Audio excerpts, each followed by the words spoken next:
Sayadaw says he has been giving discourse to the yogis from the basics so far, to be able, so that yogis are able to practice Satipatthana to the best quality, so that if they are able to practice in accordance with the instructions and guidance given, they are bound to progress on the path day by day with good quality mindfulness, sati. Then you'll be able to build up momentum to the best quality of sati, of satipatthana. Especially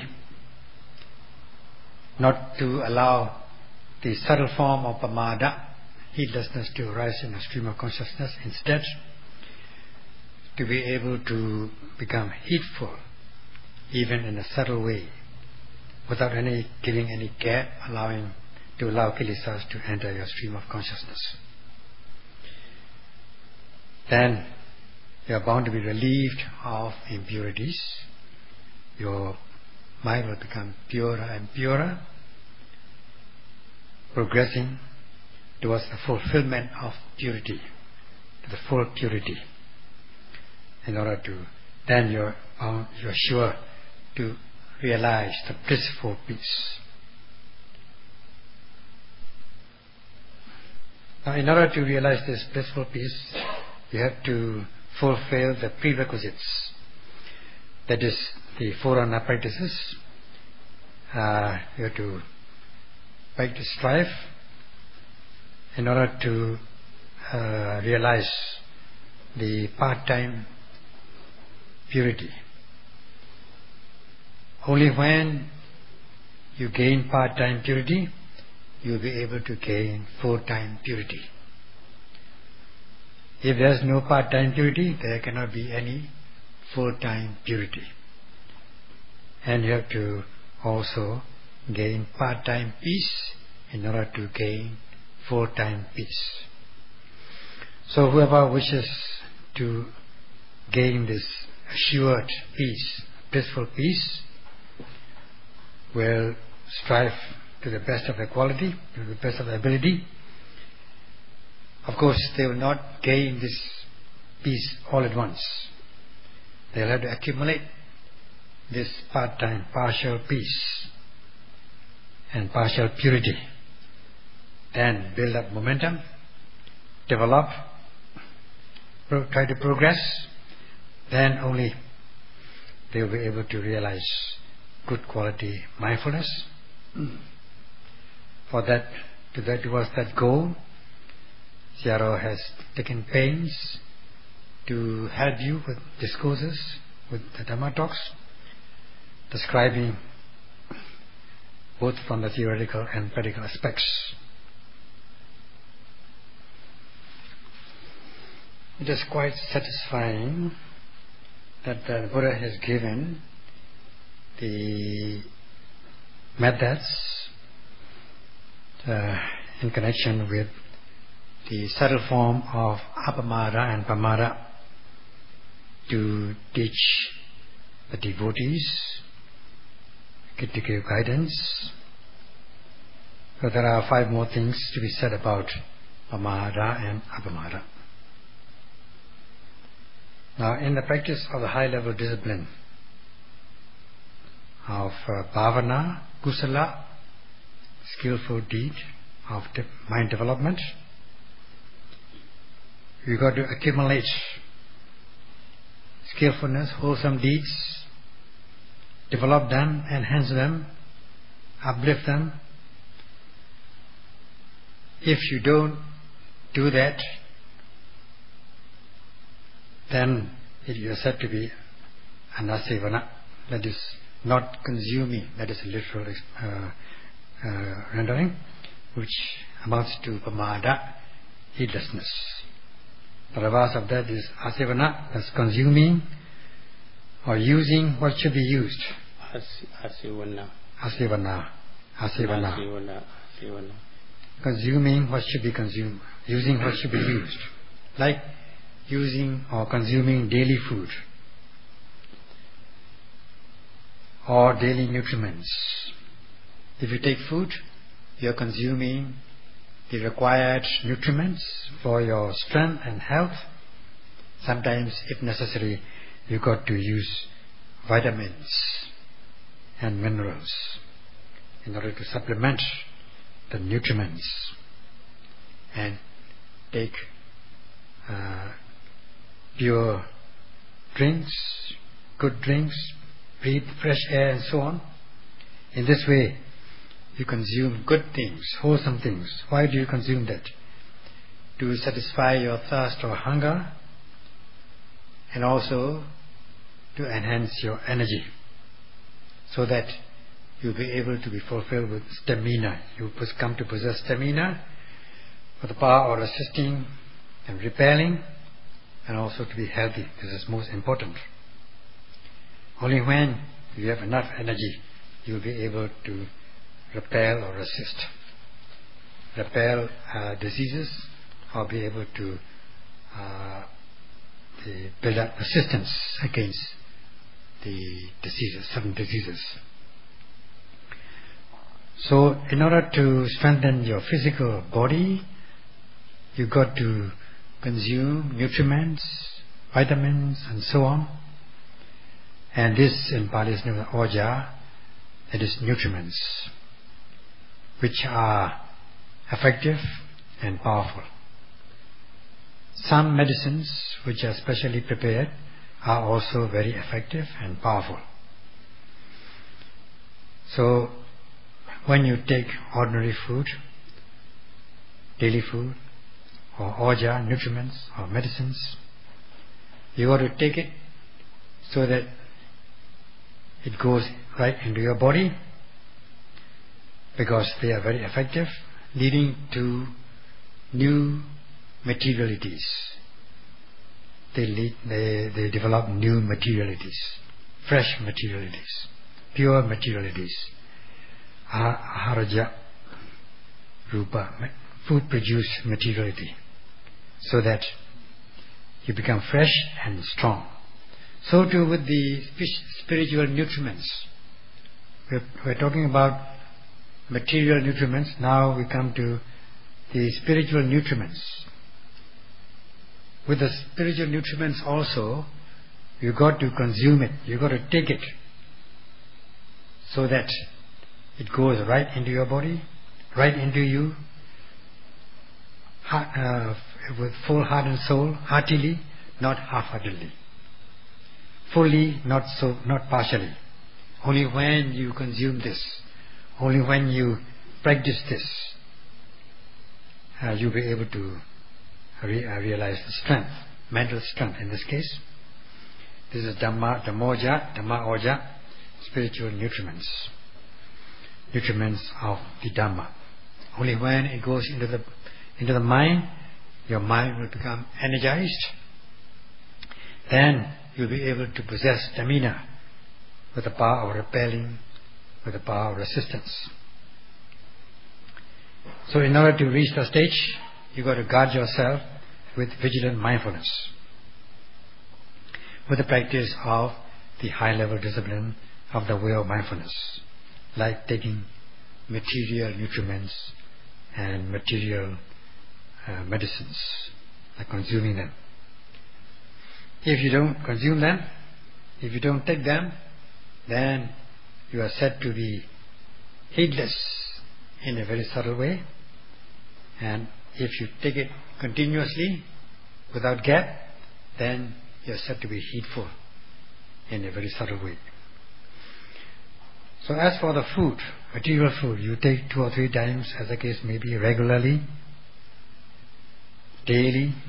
Sometimes they are supplemented with medicines, vitamins and so on, if necessary.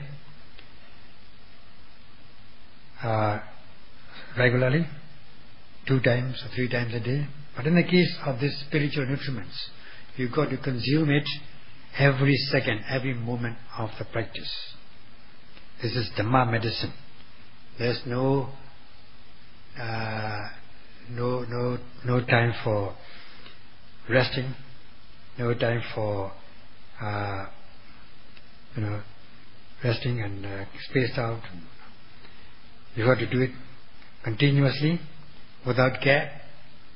Otherwise, if you rest, if your body rests, kilesas will not rest.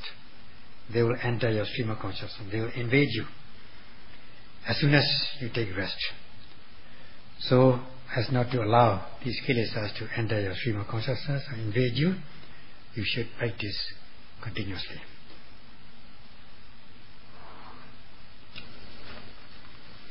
Everyone knows that body needs ahara, nutriments, food or nutriments.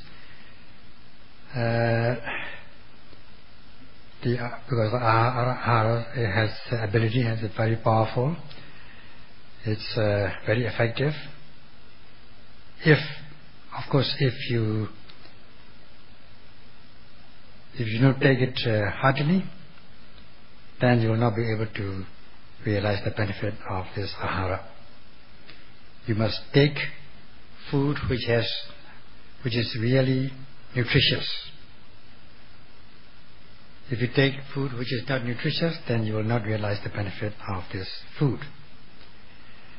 So only when the food has full nutriments, sometimes supplemented with multivitamins like your Centrum, silver brand, which is supposed to be most effective according to my knowledge.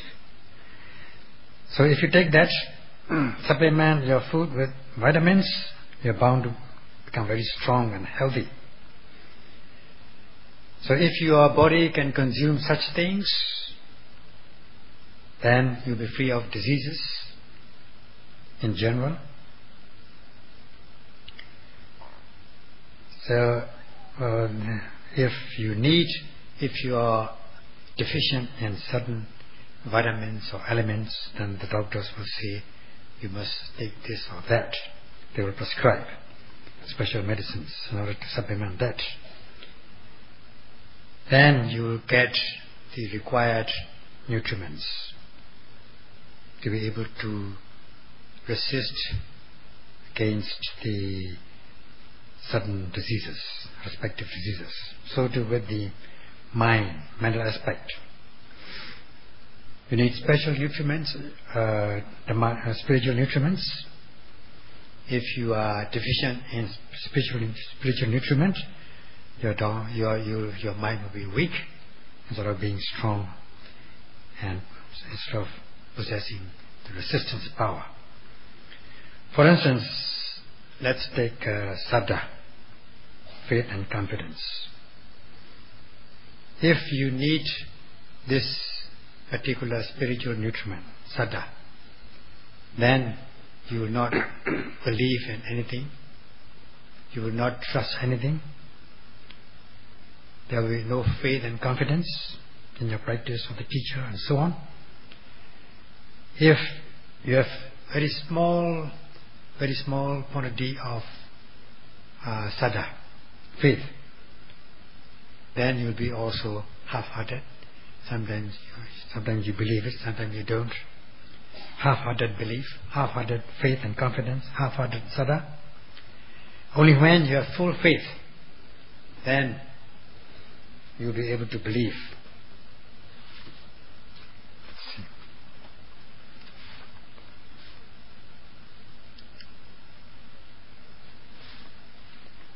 So you need a special spiritual nutriment,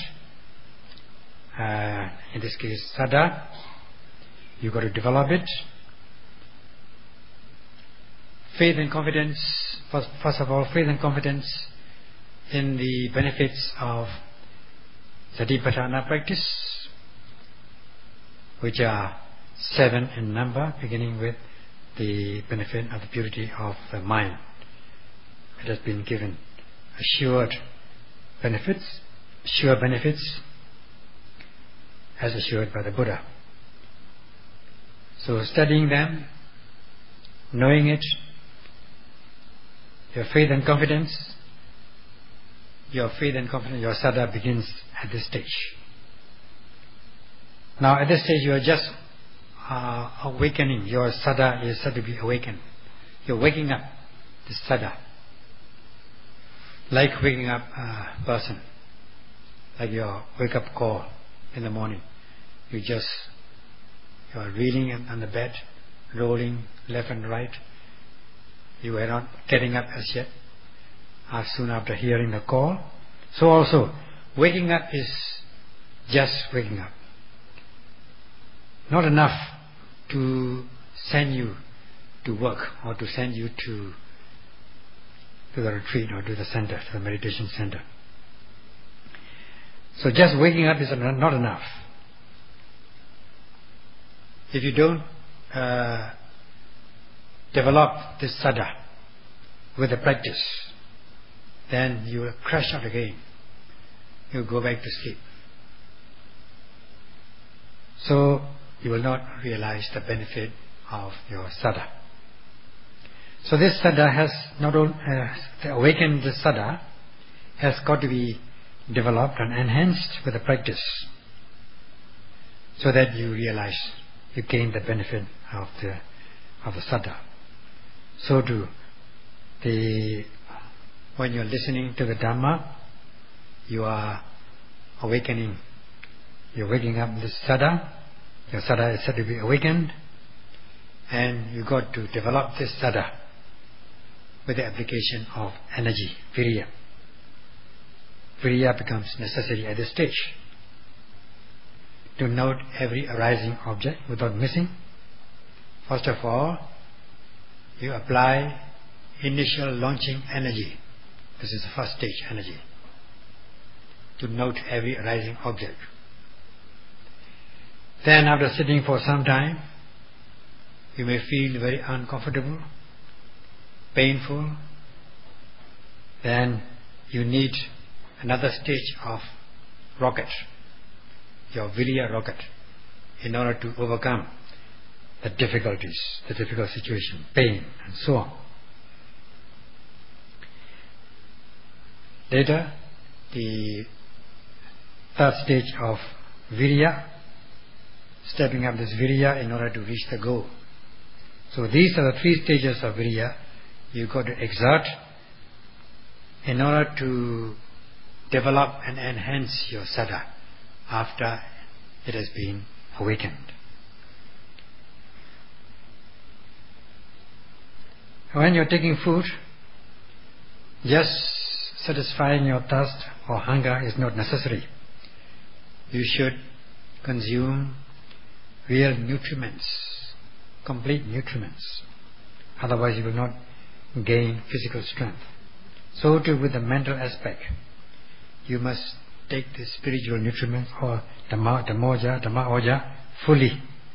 Of course, first, gradually, you won't be able to get the strength like a super person all at once. You got to do it gradually, and they develop your sada with the practice, with the exertion of energy.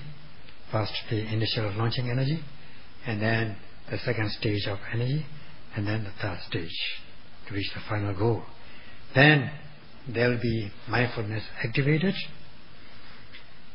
because you can become energized, because the spiritual nutriments have gone into your mind.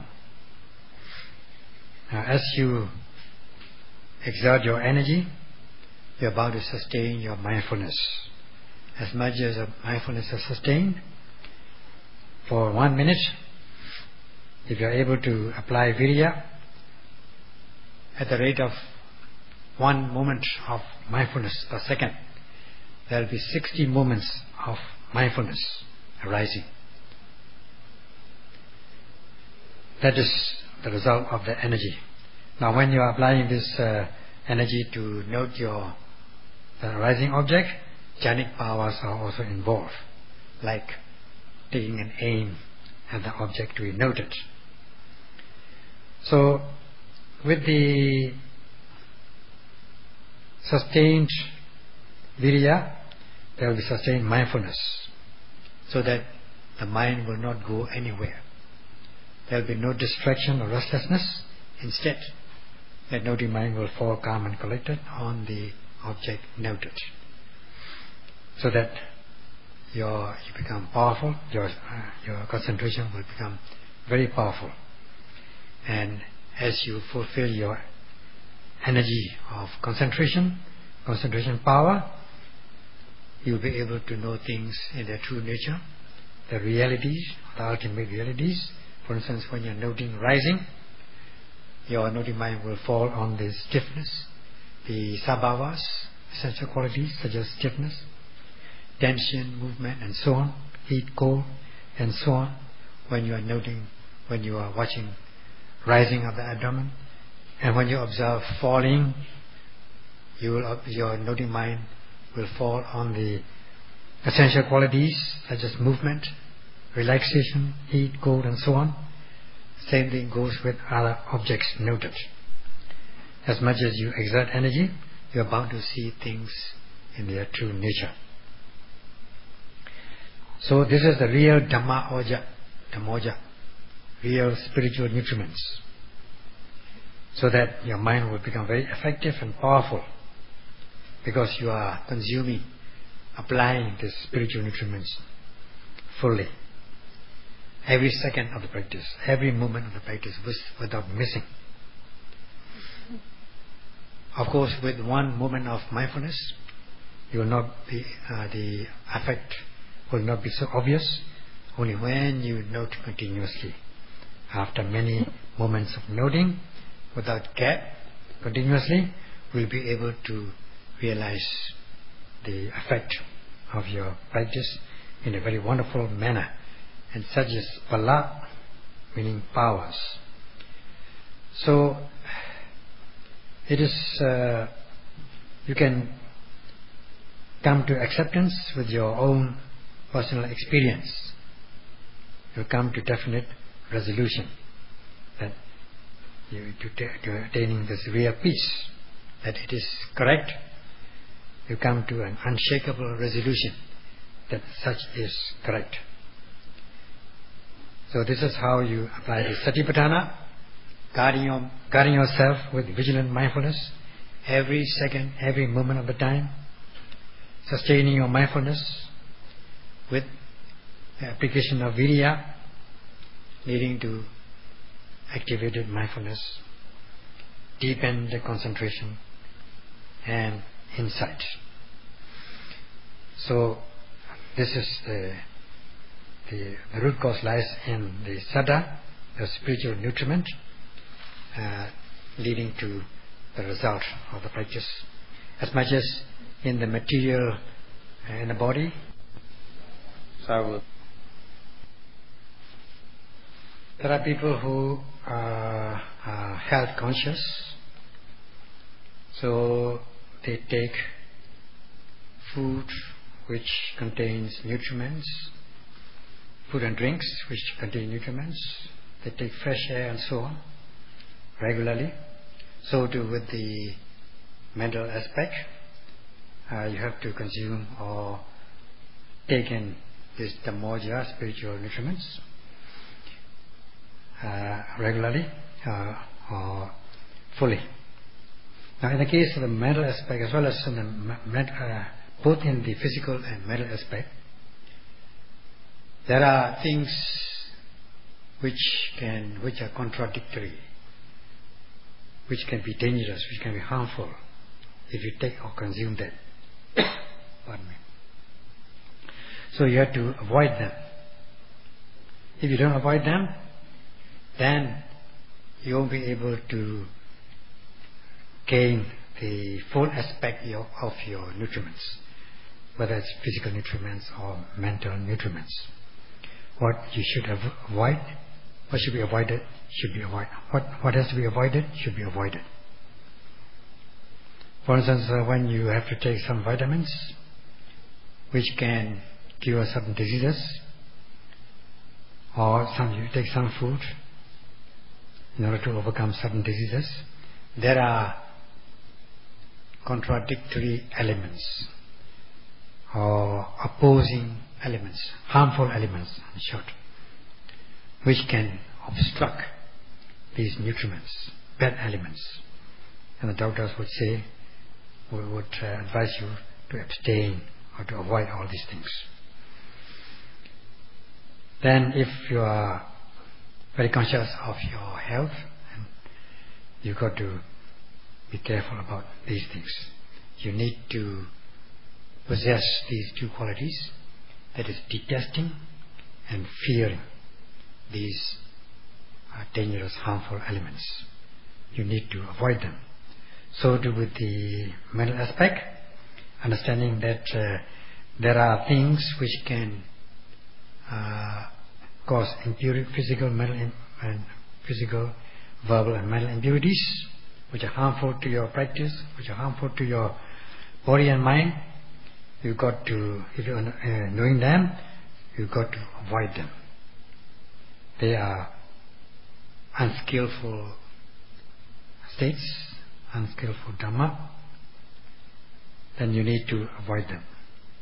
So you need to possess these two mental powers, as we have discussed at some time in the past. Hiri Ottappa, detesting and fearing harmful things. That is the prerequisite. These are necessary as a forerunner in the practice. These two mental powers are necessary. During the practice, you need to possess these two mental powers, Hiri Bala, Ottappa Bala. The power of moral shame and the power of moral fear. So the power of detesting and fearing these unskillful things, and detesting and fearing the unwholesome, immoral consequences, bad consequences. So if you are conscious of your health physically, you avoid harmful food. So too, if you are conscious of your mental strength, then you should possess these two mental powers, Hiribala, Ottappa, in order to avoid these harmful elements, harmful states. Especially during the practice, for the yogis, it is important to possess these two things. And the analogy given is when you are on a journey, taking a journey, traveling on a journey with a vehicle, you need a good back rest to rest your back. Otherwise you will fall off. A back rest where you can hang on, you can control yourself, you can rest your back at ease so that you won't fall off. Then you'll be able to travel comfortably. If there is no back rest, the back rest is given, the analogy of the back rest is given to Hiri Ottappa. Hiri Ottappa are like back rest, and if you don't possess them, then you will fall off. You might get injured even. So yogis should also possess this back rest in the form of Hiri Ottappa, otherwise they will not be able to sustain your mindfulness nor deepen their concentration. And if you don't possess these two mental powers, then unskillfulness is bound to enter your stream of consciousness. Then you will fall off this making vehicle, the vehicle of the Eightfold Path, vehicle traveling towards the ultimate peace. Then you will not be able to control yourself. Instead, you might fall off and get injured. And there will be no progress in the practice. If you have this back rest in the form of Hiri Ottappa, then you are bound to develop these mental powers, beginning with Saddha and so on. All these mental powers will be developed. Then you are bound to strengthen your practice day by day, so that your mind will become powerful and very effective. And then when you gain insight, they will become very powerful. Some doctors would prescribe I wouldn't advise that you can eat anything because you need nutriments, but they will also add. You take some like antidote or something to do away with these harmful elements, like antidote. So, because in the food there are elements which can be harmful. So they prescribe, some prescribe, not all, some prescribe some antidote or something which will do away with these undesirable food elements. So it is better,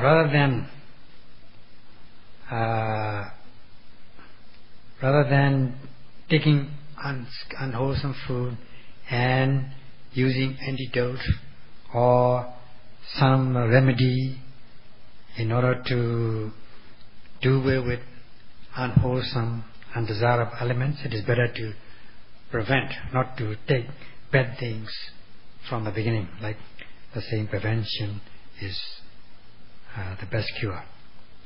So avoid unwholesome things. Take only wholesome things. In the case of the practice, there's no such thing as you can take both wholesome or unwholesome things. You have to avoid unwholesome things, definitely, and take only wholesome things. There are unwholesome things like kilesas, defilements, negative emotions, tormenting, torturing elements, and then these nivaranas, hindrances to progress. All these things are to be avoided. They are unwholesome, like unwholesome food. If you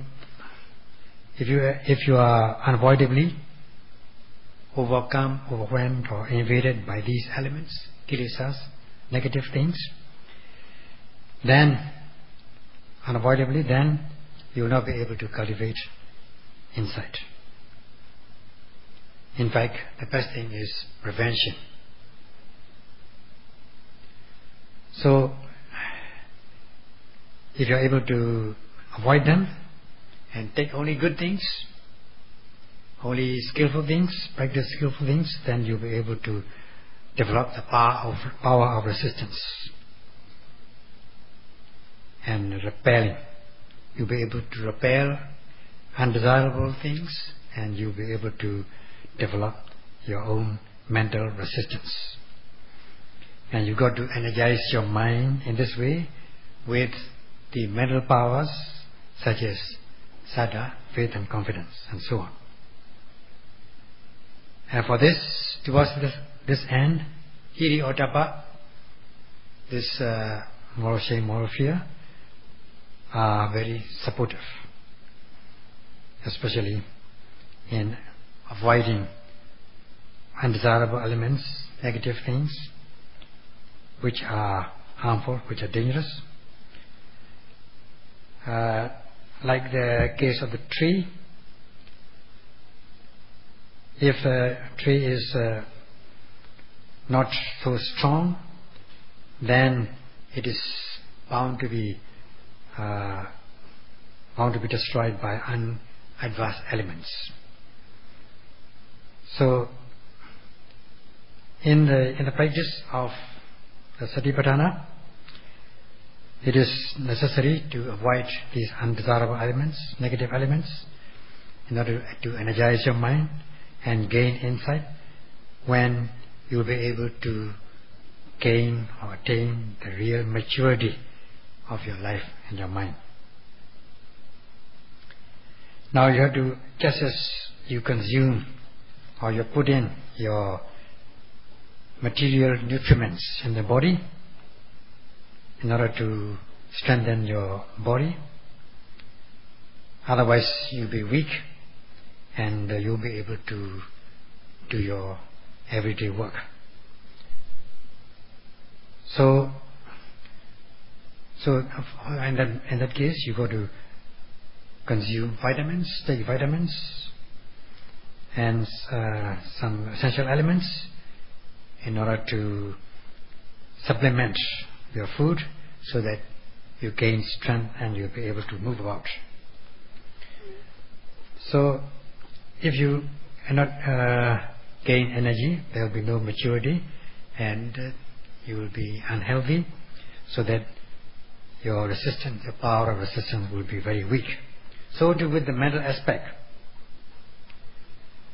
There are two unwholesome things, unskillful things, namely avijjatana, ignorance, and desire or craving. Two kinds of ignorance, and not two kinds of unknowing, simple unknowing and not knowing wrongly. So these avijjatana are the bad elements. They are with us in the latent form all along our lifetimes. Now, with the practice of Satipatthana, we got to develop our mind and prevent these avijjatana from arising in the stream of consciousness. If we reach the stage of maturity, even if we don't reach the maturity, then we will not be able to develop resistance against these unwholesome things, raga, dosa, moha, passion, malice and delusion. Then you'll be able to repel them. You'll be able to develop resistance because your mind is very weak. Only when your mind is strong, you'll be able and cultivate knowledge, will you be able to reach the maturity and gain resistance and the power of repelling. Like the case of the tree, if the tree is very small and tender, then it will not be able to withstand the adverse weather conditions. It will be destroyed by these adverse weather conditions. Then, only when the tree becomes developed, the tree grows well, it will be able to gain resistance. When it reaches maturity, then it will be able to repel heat and cold, and you'll be able to resist against these adverse weather conditions. So as much as the energy is strong, you'll be powerful, and there will be your resistance power also will go up. And when you have maturity, then you'll be able to possess stamina. So too with the mind. When you energize your mind with the practice, develop knowledge, then you are uplifting your mind, thereby you are fulfilled with the spiritual energy, spiritual nutriments. And when you cultivate knowledge and insight, you become matured, and you'll be able to repel or overcome these negative elements called kilesas. Only when you are strong, you'll be able to repel them. And when you reach the maturity, you will be able to withstand the adverse worldly conditions, good and bad worldly conditions. And you will neither be glad nor sad about desirable and undesirable objects.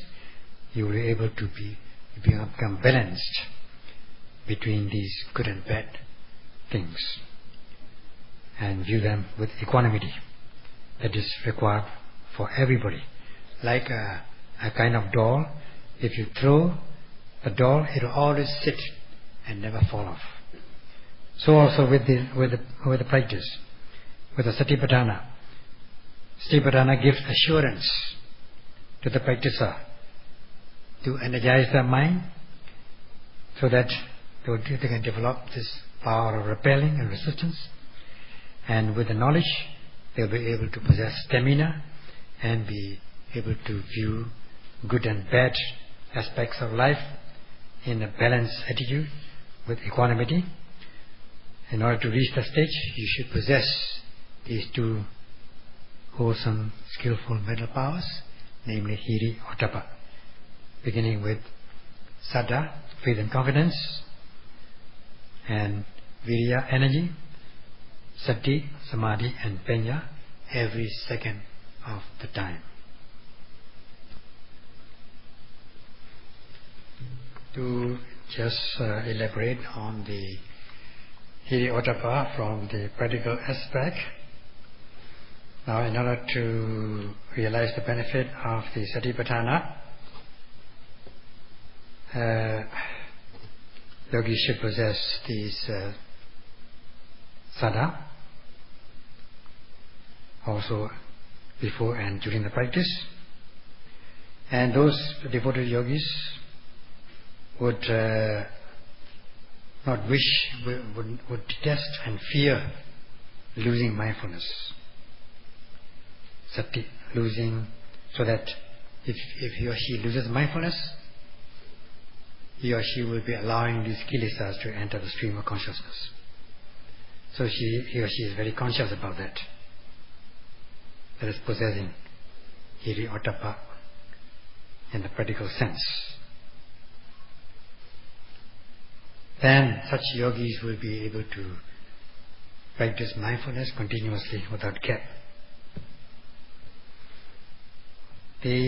However, if in the course of the practice, if there are some skeptical doubt and fantasies and imaginations and thoughts, they are disturbances. Knowing that the skeptical doubt is a great disturbance, one should not give way or allow these skeptical doubt to enter the stream of consciousness.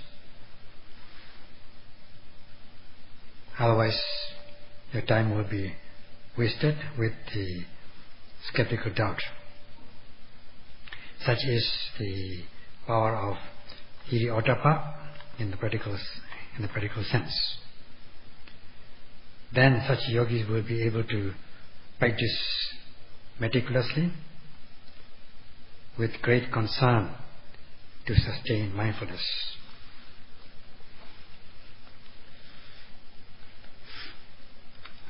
So previously, before he or she possesses this Hiri-ottappa, he or she may be just doing the walking meditation in order to stretch their limbs. And when he or she is asked during lifting, what do you know, then he or she will not be able to answer correctly. And if you move a foot, what do you know? Or if you place your foot, what do you know? Then he or she will not be able to explain exactly what are the observations, what he or she observed.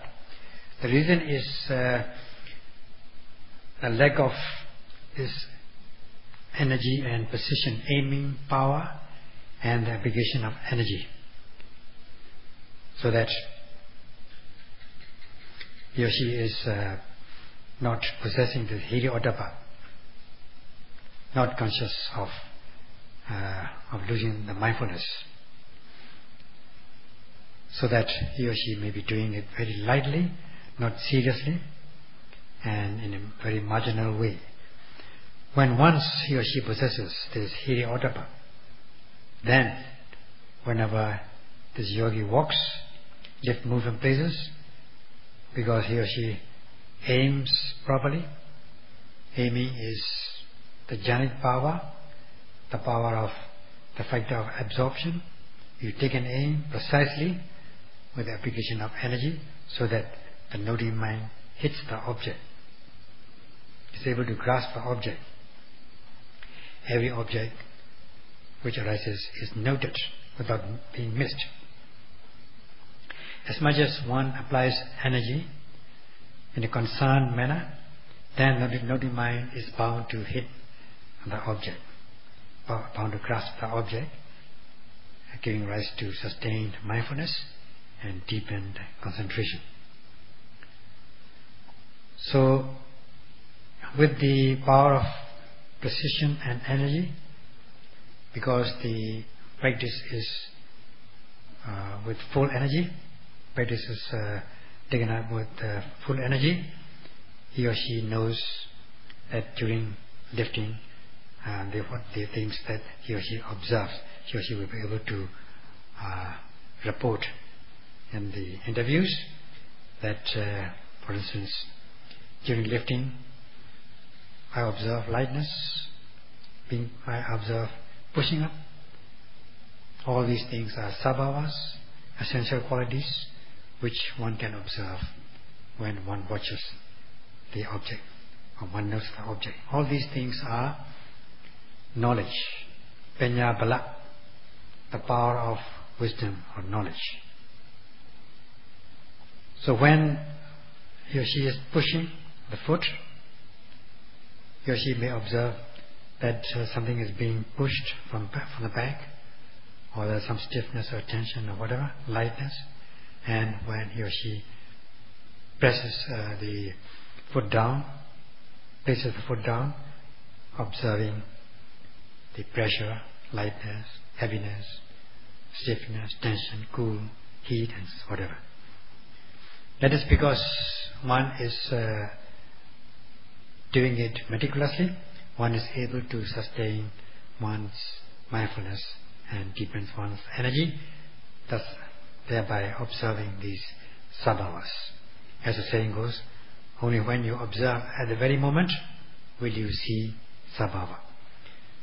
Not only does she detest the yogis, not only does he do that, that he or she does that, devoted yogis would behave like a sick person, moving about slowly, and then observing both mind and body, like the observing intentions before one lifts one's foot. With the series of intentions, with the stages of intentions, there are stages of lifting process by stages. And with the intention to move, there are these different stages of movement according to the successive stages of intention. And so is with placing your foot down. So in this process, in walking meditation, he or she will not just observe the mind, he or she will also observe the body. Both the body and the mind will be observed. That is both the intention and the process of lifting, moving, and so on. So not only does he or she observe the mind and body, he or she also will observe the sabhavas of the conditionality, the cause and effect, at the very moment. That old is giving place to the new. And according to the maxim, only when you observe at the very moment will you see sabhava. Both the nama sabhava and rupa sabhava, mental qualities and physical qualities, the causative qualities and effect qualities, resultant qualities.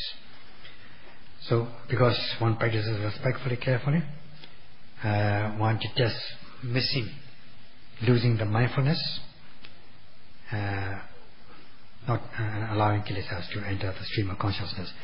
He or she detests and fears these loss of mindfulness. That is the power of hiri and ottappa.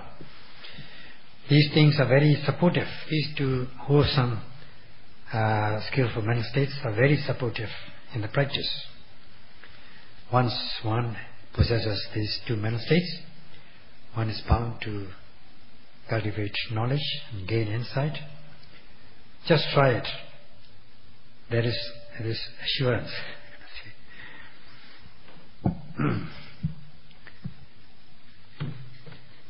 So now, of course, in this process, if you are fantasizing, for those who are prone to fantasies, as in the case of ordinary worldly events, what is this?